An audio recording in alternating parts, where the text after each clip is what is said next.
చిన్న మాట వాక్యం చదువుకుందాం అండి.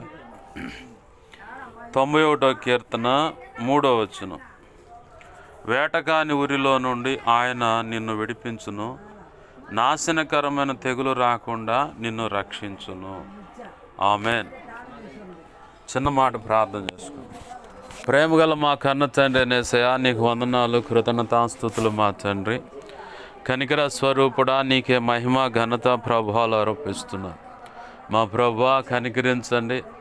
ఈ వాక్యాన్ని విరిచి వాక్యం చాటును మీరు దాచి ఉంచిన శ్రేష్టమైన సంగతులు మాకు అందించమని, నీ ఆత్మకార్యములు జరిగించి నీ చిత్తం నెరవేర్చును మాత్రం మహిమ పొందమని బతిమలాడుతూ, ఉపదేశాన్ని అడ్డగించాలని ప్రయత్నం చేస్తున్నది దుష్టుడు, వాడి దూతలు, చీకటి అంధకార శక్తులు ఏమున్న వేస్తున్నాను బంధిస్తున్నా, లయపరుస్తుంది. నీవు నాతో మాతో ఉండి నీవే నీ చిత్తము తెలియపరచమని బోధించమని బతిమలాడుతూ, నీ పక్షం వహించిన నన్ను దేవా నీ సిలువ చాటును మరుగుపరిచి నీవే నాతో మాతో అందరితో మాట్లాడమని ఇర్మియా 1 10 18 19 నీ కృప నాకు దయచేసి మా అందరికి వినగలిగిన చెవును గ్రహించిన మనసు లోబడి హృదయాన్ని మాకు దయచేసి నా చుట్టూరు మా చుట్టూరు ప్రాంతంలోకి వచ్చిన సమస్తం సిలువ రక్తపు కంచిన అగ్ని కంచిన చుట్టూ కావలుగా ఉంచు. నీ చేతిని దాచిపెట్టి నీవే నాతో మాతో మాట్లాడమని సహాయం చేయమని యేసయ్య నామములోనే ప్రార్థించి సమస్తం పొందుకొని వాక్యాన్ని బట్టి కృతజ్ఞతాస్తుతులు చెల్లించి నేను గొప్ప చేసుకుంటున్నా మా తండ్రి. ఆమేన్, ఆమేన్. చదువుకున్న లేఖన భాగంలో ప్రభు సెలవిస్తున్న మాట ఏంటంటే, వేటకాని ఊరిలో నుండి ఆయన నిన్ను విడిపించును, నాశనకరమైన తెగులు రాకుండా నిన్ను రక్షించును. ఆమేన్, హల్లెలూయా. భక్తుడు అంటున్నాడు, వేటకాని ఊరి. వేటకాని ఊరి అంటే సైతానుగాడు అన్నమాట. వేటగాడు దాక్కోనే పక్షుల మీద దాడి చేస్తాడు. ఇది మనందరికీ తెలిసిందే. ఏదన్నా పక్షులు పట్టుకోవాలన్నా కొన్ని ఉచ్చులు పెడతారు అక్కడక్కడ. ఉచ్చులు ఎందుకంటే ఏదో ఒకటి దొరుకుతుంది. కౌజు పెట్టో లేదంటే కుందేలో ఇట్లా పలు రకాల వాటి విషయమే ఉచ్చులు పెడతారు. అలాగనే వేటగాడు ఏం చేస్తాడంటే డైరెక్ట్గా చూస్తే పక్షి ఎగిరిపోద్ది. వేటగాడిని పక్షి డైరెక్ట్గా చూస్తే ఎగిరిపోద్ది. వాడు విల్లు ఎక్కువ పెట్టి ఉంచినప్పుడు, అంటే బాణాన్ని ఎక్కువ పెట్టి ఉంచినప్పుడు, బాగా లాగి అట్లా చూస్తూ ఉన్నప్పుడు బాణమైనా మన చేతుల్లో పిస్టల్, క్యాట్ బాల్ అంటారు, ఆ క్యాట్ బాల్ అయినా మన చేతుల్లో అది గురి పెట్టి చూసిందంటే, గురి పెట్టడం అలా చూస్తుందంటే మాత్రం ఖచ్చితంగా పక్షి ఎగిరిపోద్ది. సైతానుగాడు కూడా ఏం చేస్తాడంటే మన జీవితాల్లో వేటగాని ఊరి అనిలాగా వేటగాడు ఎలా అయితే పొంచి ఉండి ప్రమాదాన్ని ఏర్పాటు చేయాలని చూస్తూ ఉంటాడో, అలాగనే సైతానుగాడు కొన్ని రకాలుగా మనల్ని బలహీనపరచడానికి, కొంతమంది మాటల ద్వారా గాయపడతాం, కొన్ని బంధాల ద్వారా గాయపడటం, మనకు తెలియకుండానే ఆర్థికంగా మనల్ని గాయపరుస్తూ ఉంటాడు వాడు. ఆర్థికంగా ఎందుకంటే నీ దగ్గర ఉన్న రూపాయిని వ్యర్థంగా ఖర్చు పెట్టించాలి వాడు లెక్కది. తర్వాత ఇంకోళ్ళ దగ్గర పోయి అమ్మ దేహి అని చెప్పి అన్నట్టుగా అడుక్కోవాలనే పరిస్థితి. ఆ అడిగేదానికాడ మనకేమో కొంత మనస్సాక్షిని చంపుకోలేక, ఇతరులను చేజాచలేక అక్కడేమవుతుందంటే గిల్టీ ఫీలింగ్, అంటే నామోషిగా ఫీల్ అయ్యి ఇక దేవుని పాసనలో కూర్చొని ఎందుకయ్యా నాకు ఎట్ట చేశాడు, ఆయన ఏమంటాడు, నేనేమని చెప్పాను నీకు ఈ ఖర్చు చేయమని అంటాడు. ఉన్న రూపాయిని జాగ్రత్త చేసుకో, జాగ్రత్తగా ఉండమనే కదా నేను నీకు చెప్పింది. వ్యర్థమైన ఖర్చులు అని చేసి, వ్యర్థమైన వాటి విషయం అప్పులు చేసి, ఎందుకయ్యా నాకు ఈ పరిస్థితి అని నన్ను అడుగుతావేంది, నువ్వు చేసుకున్న దానికి అంటాడు ఆయన. ఇదంతా కుయుక్తి, ఈ కుట్ర అంతా ఎక్కడి నుంచి జరుగుతుందంటే సైతానుగాడు అనమాట. అనారోగ్య కారణాలు కూడా, కుటుంబంలో సమస్యలు కావచ్చు, భార్యాభర్తల మధ్య సమస్య కావచ్చు, కడుపును పుట్టిన బిడ్డల మధ్య సమస్య కావచ్చు, ఏంది సమాజంలో మనల్ని సరిగ్గా గుర్తించని విషయం కావచ్చు. ఉన్నారు ఒక 10 నిమిషాలు నాకు సమయం ఉండదు. ఏంది అనారోగ్య సమస్యలు కావచ్చు, సమాజంలో మన పరువు విషయంలో కావచ్చు, ఎన్నో రకాలుగా వాడు ఏం చేస్తాడంటే చాటు నుంచి దెబ్బలు అనమాట. అంటే నిన్ను డైరెక్ట్గా డీల్ చేస్తే నేను అన్న సంగతి నీకు అర్థమైపోద్ది కాబట్టి ఏంది డైరెక్ట్గా డీల్ చేయకుండా చాటుగా వాడు వ్యవహారం నడిపిస్తూ ఉంటాడు అనమాట. వాడి వ్యవహారం అంతా, సైతానుగాడి వ్యవహారం అంతా ఏంటంటే చాటుగా ఉండి వ్యవహారం నడపటం. వాడు ఎప్పుడు కూడా ముందుకు రాడు. వాడికి ఉన్న బుద్ధి ఏంటంటే సిగ్గులేనివాడు అనమాట. వాడు ఎప్పుడు సాటుగా ఉండి సాటు దెబ్బలు కొడటానికి, ఏంది చావు దెబ్బలు కొడటానికి చూస్తూ ఉన్నాడు వాడు. ప్రభు అంటున్నాడు, ఇలాంటి వాటిలో నువ్వు పడిపోకుండా వేట కాని ఊరి నుండి నేను తప్పిస్తాను అన్నాడు ప్రభు. ఆమేన్, హల్లెలూయా. ఎవరి నుంచి? వేట కాని ఊరిలో నుండి ఆయన నిన్ను విడిపించును. ఆయన అంటే యేసయ్య. పై వచనాలు గమనిస్తే, మహోన్నతుని చాటును నేను నివసించువాడే, సర్వశక్తుని నీడను ఆశ్రయించువాడు, ఆయనే నా ఆశ్రయము, నా కోట, నేను నమ్ముకున్న నా దేవుడని నేను యెహోవాను గురించి చెప్పుచున్నాను. అంటే మనము వేటకాని ఊరిలో పడిపోకుండా ఉండాలన్నా, నాశనకరమైన తెగులు మన దరిద్రకు రాకుండా ఉండాలన్నా, మనం చేయాల్సిన పని ఏంటంటే మహోన్నతుని చాటున నివసించాలి, సర్వశక్తుని నీడన విశ్రమించాలి. మహోన్నతుడు అంటే యేసయ్య. యేసయ్య నా దాగు. యేసన్న గారు పాడబడు, అరణ్య యాత్రలోన నా దాగు చోటు నీవే, నా నీటి ఓట నీవే. అంటే ఆయన మనకు దాగే చోటు అంటే ఆశ్రయపురము. మనకు ఆపద లేనప్పుడు కాదు, 24/7 అన్నట్టుగా, అంటే 24 గంటలు 7 రోజులు 24 గంటలు అన్నట్టుగా ఎప్పుడు కూడా ఆయన్నే మనం ఆశ్రయంగా చేసుకోవాలి, ఆశ్రయపురంగా. అయ్యా నాకు ఏమి జాత కాదు, నీ రెక్కల చాటుకు వచ్చేస్తున్నాను. ఎప్పుడైతే మనం ఆయన ఆధారం చేసుకుంటామో వేటకాని ఊరిలో నుండి, అంటే మనకు ముప్పు, ఆపద, గాయము, వేదన, కన్నీరు, ఇరుకు, ఇబ్బంది ఎక్కడి నుంచైనా వస్తున్నాయి అంటే అది ఒకటే కారణం, సైతానుగాడు. అంటే వేటగాడు. వాడు చాటుగా ఉండి కొడుతూ ఉంటాడు అనమాట. ఒక వ్యక్తిని చంపడానికైనా, ఒక వ్యక్తి విషయంలో కుట్ర చేసే విషయంలో అంతా చాటేవారం, అంతా చాటు మాటుకు మాట్లాడుకుంటున్నారండి వీళ్ళంతా. నన్ను ఒక్కదాన్ని చేసి, లేదంటే నన్ను ఒక్కడిని చేసి నన్ను ఏదో చేయాలని, ఒక ఆడ కూతురైతే నన్ను ఏదో చేయాలని, లేదా మగోడైతే బజార్లో రే వాళ్ళ నోళ్ళు నా మీద ఇలా నిగాయిశారా, నన్ను ఏదో ఒకటి చేయాలని చెప్పాను నేను. ఓకే, ఇది లోకరీత్యా. యేసయ్యలోకి వచ్చిన తర్వాత ఈ పని చేయం. 2 సమూయేలు గ్రంథంలో కన్న కొడుకే కుట్ర చేశాడు దావీదు మీద. కుట్ర చేస్తే దావీదుకు ఆ సంగతి తెలియగానే తన స్నేహితుడి ద్వారా తెలిసిన వెంటనే దావీదు ఏం చేశాడంటే, ప్రభువా ఇక నువ్వే కదా నాకు దిక్కు, నేను ఎవరి దగ్గర పోగలను, నాకు సహాయం చేయ. ఇదిగో నా కుమారుడు, నా కడుపును పుట్టిన కొడుకే నన్ను చంపడానికి కుట్ర చేస్తున్నాడు. వాడికి ఒకడు సలహాదారుడు ఉన్నాడు, అహితోఫెలు అనేవాడు ఒకడు సలహాదారుడు ఉన్నాడు. వాడు నా దగ్గర కూడా సలహాదారుడే. అయితే వాడు నా మీద కుట్ర చేసి, మన జీవితాల్లో కూడా ఇలాంటి బ్యాచ్ ఉంటారు, మనతోనే ఉంటారు, మన చేత మెప్పు పొందుతుంటారు, మనకు సలహాలు ఇస్తూనే ఉంటారు. అవతలోడు కాస్తంత క్యాష్ ఎరయంగానే ఆదరి పక్కకు పోయి నువ్వే తేడాని మన మీద నింద మోపే బ్యాచ్ కూడా ఉంటారు. మనతోనే ఉండేవాళ్ళు వీళ్ళంతా డబ్బు ఆశకి. ఇక్కడ అహితోఫెలు అనేవాడు కూడా దావీదు పని అయిపోయింది అని చెప్పని, ఏముంది దావీదు కొడుకే, వీడి దగ్గర ఇచ్చే పిల్లకాయ, వీడి పిల్లోడు, ఆయన సీనియర్, మన ఎత్తుగాళ్ళు పనిచేయవాడ, ఇప్పుడు వీడి దగ్గర అయితే మన తెలివితేటలు అన్నీ కూడా మనకు క్యాష్ అవుతాయి.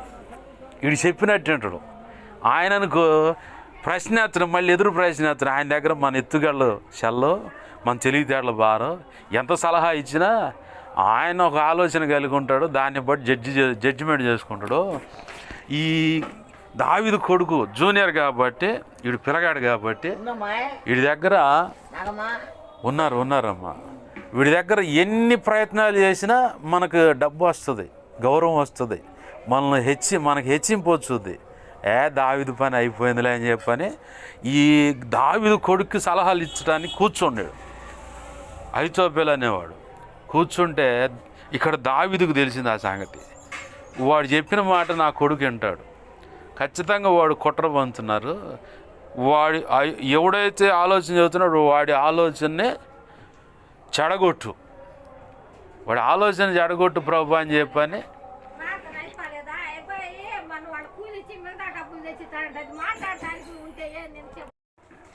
అహితోఫెలు అనేవాడు ఆలోచనలు చెడగొట్టమని చెప్పని అనగానే ప్రభు కృపలో ఆ వ్యక్తి ఆలోచనలు చెడగొట్టాడు.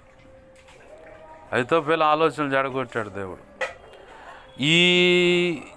ఎప్పుడైతే చెడగొట్టబడే వెంటనే దావీదు దేవుని కృపలో శక్తి పొందుకున్నాడు.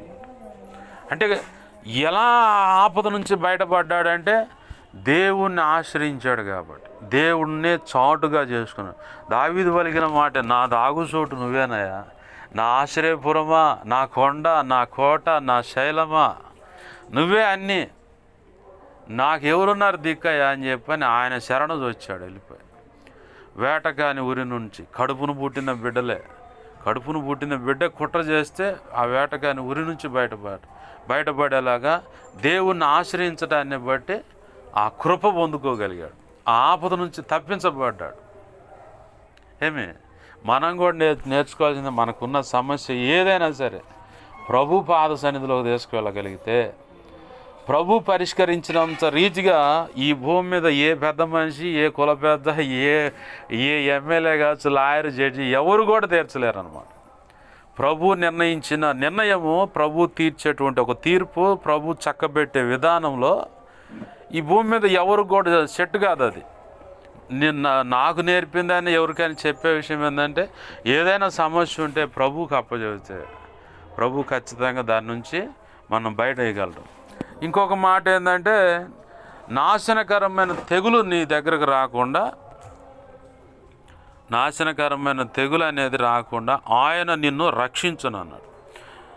అదేనా ఉంది ఇక్కడ 91వ కీర్తన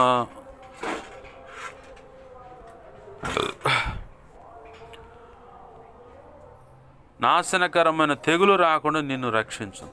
అంటే ఎటువంటి వ్యాధి బంధకాలున్నా, ఎటువంటి ఇరుకు ఇబ్బందులున్నా, అది ఏదైనా సరే, ఎటువంటి పరిస్థితి అయినా సరే ప్రభు చూడే ఉంటాడు. బైబిల్లో మాట ఉంది కదా, ఆయన పొందిన గాయాల ద్వారా మీకు స్వస్థత అని చెప్పని పేతురు భక్తుడు అంటాడు. అలాగనే ఆయన గాయాలలో మీకు స్వస్థత అని 53 యెషయా గ్రంథం 53లో కూడా ఉంది. అంటే ఆయన గాయాలను ఆశ్రయించాలి మనకి ఏ వ్యాధి బంధకాలు ఉన్నా కానీ. ఇంకోటి, నాశనకరమైన తెగులు అనేది 2 కోణాలు ఉన్నాయి. ఒకటి చీకటి అంధకార శక్తుల దాడి కావచ్చు, రెండోది అనారోగ్య సమస్య. 2 రకాల తెగులు అన్నమాట. అలాగని ఇంకా మూడోది ఏంటంటే, ఆధ్యాత్మికంగా సైతానుగాడు వాడి దూతలు కూడా దాడి చేస్తాడు. ఈ తెగులు అనేది కూడా ఏది రాకుండా ఆయన నిన్ను రక్షించును. ఎలా సాధ్యపడుతుంది ఇదంతా అంటే, ఈ మహోన్నతుడు అంటే యేసయ్య చాటున మనం దాక్కున్నప్పుడు, ఆ సర్వశక్తుడు అంటే తండ్రి అయిన దేవుని నీడను విశ్రమించినప్పుడు ఆయన పాసన్నిధిలో కూర్చున్నాయా, నువ్వే నాకు సహాయం, నాకు ఇంకెవరున్నారు సహాయం చేయటానికి. అందరినీ నమ్మాను, చివరికి అందరూ ఇదిగో వాళ్ళ హృదయాలు ఎలా ఉన్నాయి, వాళ్ళ మాటలు ఎలా ఉన్నాయి, బుద్ధులు ఎలా ఉన్నాయి, వాళ్ళ స్థితి ఎలా ఉందో నాకు అర్థమైంది. తొందరపడి అడుగులేసి తప్పుడు నిర్ణయం చేసుకున్నాను. ఇది ఇప్పుడు నీ పాదాలు పట్టుకుంటున్నా, నాకు పరిష్కారం చూపించు, నాకు సహాయం చేయి అని చెప్పి ఎప్పుడైతే మనం అడగగలుగుతామో ఆ వెంటనే ప్రభువు జోక్యం చేసుకొని కార్యం చేయడం మొదలు పెడతాడు. ఆమేన్, హల్లెలూయా.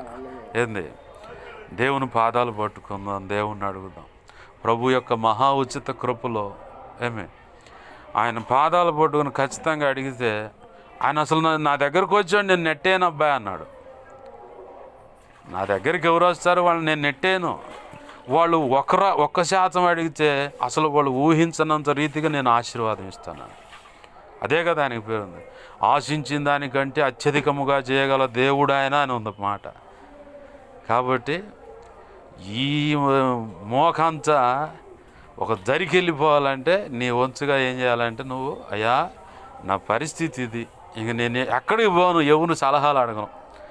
వ్యాధి బంధకాలైనా, సమస్యలైనా, అప్పు అయినా, ఇరుకైనా, ఇబ్బంది అయినా, నాకున్న అవసరమైన ఎక్కడికి పోను ప్రభు, ముందు నీకు చెబుతున్నా, నిన్నే అడుగుతున్నా, నీ మీద ఆధారపడి నన్ను ఆదరి చేర్చు, నాకున్న ఈ సమస్య నుంచి విడిపించు, నాకున్న అవసరతలు తీర్చు, నా ఆరోగ్యాన్ని కుదుటపరచు, నువ్వు అనుకున్న రీతిగా నన్ను నడిపించాయని చెప్పని ప్రభువుని ఎప్పుడైతే మనం అడుగుతామో అప్పుడు ఆయన జోక్యం చేసుకొని ఆయన చేయాల్సిన పని ఆయన చేస్తాడు. ఆమేన్, హల్లెలూయా. చిన్న మాట ప్రార్థన చేసుకుందాం, ప్రభువుని అడుగుదాం. ప్రభువా, నీకే వందనాలు తండ్రి. నీ కృతజ్ఞత ఆస్తుతులయ్యా. విన్న మాటలు వ్యర్థమైపోకుండా మా హృదయాల్లో పదిలపరచండి. అనేక పర్యాలు నెమరు వేసి నిన్ను మహింపరచడానికి కూడా కృపను దయచేయండి అయ్యా. ఇదిగో తండ్రి, నువ్వు చెబుతా ఉన్నావు, వేటగాని ఉరి నుండి, నాశనకరమైన తెగుల నుంచి దేవా నువ్వు విడిపించి రక్షించు దేవుడు అని చెప్పని. ఎలా సాధ్యపడుతుందంటే యేసయ్యా నిన్ను ఆశ్రయించినప్పుడు, తండ్రి అయిన దేవుని చాటున విశ్రమించినప్పుడే, ఆధారం చేసుకుని బ్రతికినప్పుడే మాకు శ్రేష్టమైన కృప, సమాధానం, ఆశీర్వాదం కలుగుతుందని మీరు సెలవిచ్చారు. ఈ మాటలు మా హృదయాల పదిలపరిచి నువ్వు సెలవిచ్చిన మాట మా బ్రతుకులో నెరవేర్చి, నీవే చూడండి నీ కృప ద్వారా ఘనకార్యాలు జరిగించి మా ద్వారా నువ్వు మహిమ పొందమని బాధ్యలాడుతున్నాం ప్రభువా. కళలు, నిద్రలు, దర్శన, స్వప్నాలు చూపించబడే సమస్త చీకటి బంధకాలు అయా, ప్రమాదం, కీడు వేస్తున్నా నీ మహాపునరుద్ధాన శక్తి బంధిస్తున్నాం, లయపరుస్తున్నాం అయా. బంధించి లయపరిచిన కృతజ్ఞత ఆస్తుతులే అయా. కళలు, నిద్రలు, దర్శనం, స్వప్నాలు చూపించబడే సమస్త మంచి కళ, మంచి దర్శనం, మంచి స్వప్నం, నిద్రలో చూసి సమస్త మంచి వేస్తున్నావు నీ మహాపునరుద్ధాన శక్తి త్వరపెట్టే జరుగును గాక, నెరవేర్చబడును, జరిగేలా చేసి నెరవేర్చిన కృతజ్ఞతాస్తుతులే. మా నిమిత్తం ప్రార్థించమన్నా ఆయా రీతిగా ముఖాముఖిగా నీ సన్నిధిలో మోకరించి కానీ ప్రార్థించమని అడుగుతున్న ప్రతి ఒక్కరు అవసరత నీ కృప చేత యేసునామములో తీర్చబడును గాక. మా కోసం, పరిచర్య కోసం అన్ని విధాలు ప్రార్థిస్తున్న ప్రతి బిడ్డ దీవించబడి, బలపరిచి, అభిషేకించబడి నీ సేవలు గొప్పగా వాడబడును గాక. తల్లిని బట్టి నీకు స్తోత్రాలు, చేరి ఉన్న బిడ్డలను బట్టి నీకు స్తోత్రాలు. దేహాల్లో ఉన్న ప్రతి అనారోగ్య సమస్య యేసునామములో విడుదల కలుగును, స్వస్థత కలుగును గాక. దీర్ఘాయువు, సంపూర్ణమైన ఆరోగ్యం దయచేయమని, అవసరత అకర్తలు నీ కృప చేత తీర్చమని. ఇల్లు కూడా చక్కగా ఇదిగో తండ్రి బంధువులందరూ సమకూడి వచ్చి అయ్యా ఇదిగో తలా కాస్త వేసి ప్రభు ఇదిగో తండ్రి ఇల్లును చక్కపరచడానికి నీవు జోక్యం చేసుకో. నీకు అప్పచెబుతున్నావు ఈ సమస్యను. నువ్వు కదిలితే ఎవరైనా సరే కదిలి వస్తారు, పరిగెత్తుకుంటూ వస్తారు ప్రభు. అయ్యా నీవే నీ కార్యం జరిగించి నీ దాసురాలు పక్షంగా వేద్యమాడి న్యాయం జరిగిన సహాయం చేయండి. నిలువ నీడను, ఆశ్రయమును ప్రభు, చల్లటి నీడ కలుగున్నట్లుగా ఏ వర్షం, ఏ ఎండ, ఏ మంచుకు కూడా ప్రభు ఎటువంటి హాని అనేది లేకుండా చక్కగా ఇల్లు యేసునామములో అమర్చబడును గాక.